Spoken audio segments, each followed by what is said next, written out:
एक रानी योगी के प्रेम में पड़ जाती है, लेकिन योगी का त्याग रानी के जीवन का मार्ग बदल देता है।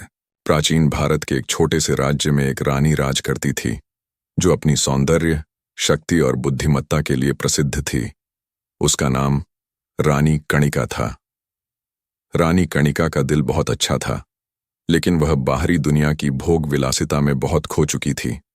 उसका मन हमेशा संसार की भव्यता और लालच से लिप्त रहता था, लेकिन फिर भी उसे आंतरिक शांति की तलाश थी, जो उसे कभी नहीं मिल पाई।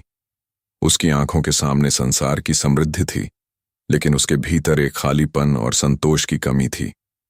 एक दिन रानी ने सुना कि एक दूरस्थ पहाड़ी आश्रम में एक महान योगी रहते हैं, जिन्हें लोग परम ज्ञान और आंतरिक शांति के लिए पूजते हैं।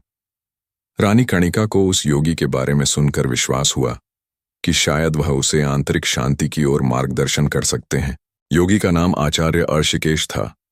वह एक तपस्वी, योगी और विद्वान थे। उन्होंने वर्षों तक कठोर साधना की थी और संसार की मोह माया से पूरी तरह से दूर हो गए थे। उनका व्यक्तित्व शांत और गौरवपूर्ण था। उनके शरीर पर कोई विलासिता का चिन्ह नहीं था और उनका मन पूरी तरह से आत्मा और परमात्मा में विलीन था। योगी का जीवन पूरी तरह से त्याग और साधना का प्रतीक था।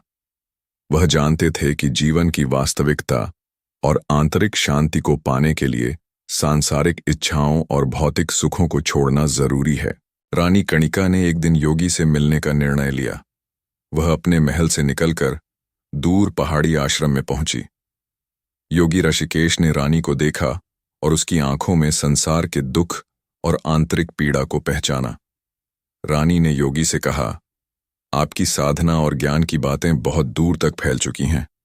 मुझे विश्वास है कि आप मुझे आंतरिक शांति और संतोष का मार्ग दिखा सकते हैं।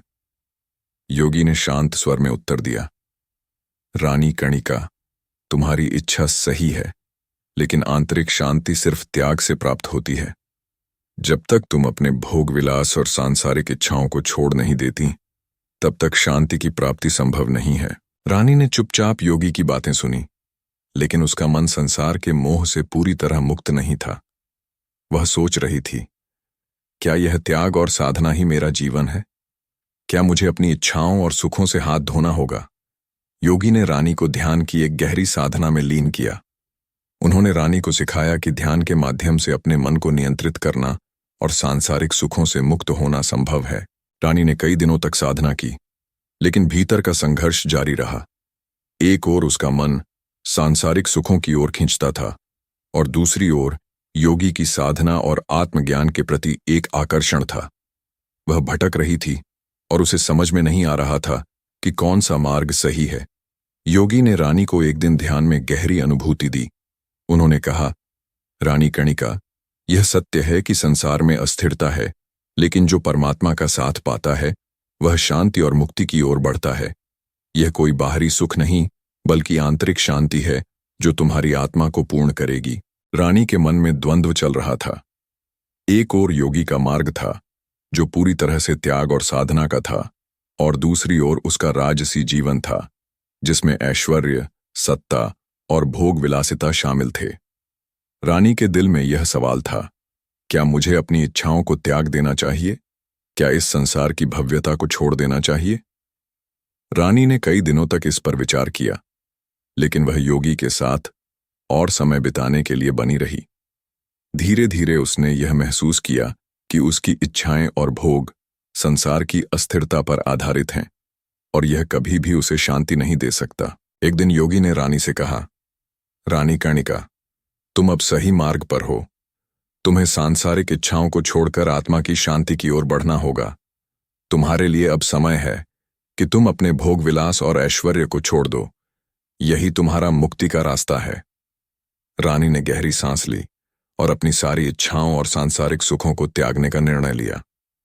उसने योगी की सलाह को मानते हुए अपना राजमहल छोड़ दिया और उसकी साधना में खुद को लीन कर लिया। जब रानी कणिका ने सारी सांसारिक भव्यता और सुखों को छोड़ दिया, तब उसे भीतर से एक अद्भुत शांति और संतोष का एहसास हुआ। वह अब अपने आत्मा के साथ एकाकार हो चुकी थी। योगी और रानी का मिलन अब किसी बाहरी संबंध का नहीं, बल्कि आंतरिक शांति और आत्मज्ञान का मिलन बन चुका था। योगी ने रानी को आशीर्वाद दिया, अब तुम मुक्ति की ओर बढ़ चुकी हो। तुम्हें कोई भौतिक सुख नहीं चाहिए। तुम्हारा आत्मा अब परमात्मा के साथ एक हो चुका है। यही तुम्हारी अंतिम मिलन है और यह तुम्हारी मुक्ति की दिशा है। रानी कणिका का जीवन अब पूरी तरह से बदल चुका था। वह अब सांसारिक इच्छाओं से मुक्त हो चुकी थी और आंतरिक शांति का अनुभव कर रही थी।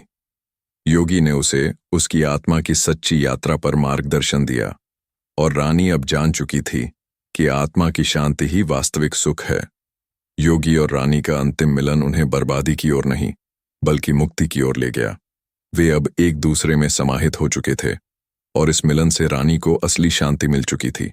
ये कहानी हमें यह सिखाती है कि जीवन में भोग विलास और सांसारिक इच्छाओं के पीछे दौड़ने से कभी शांति नहीं मिल सकती। असली सुख तब मिलता है जब हम अपने भीतर के सत्य को पहचानते हैं और सांसारिक मोह माया से मुक्त होकर आत्मा के साथ एकाकार होते हैं।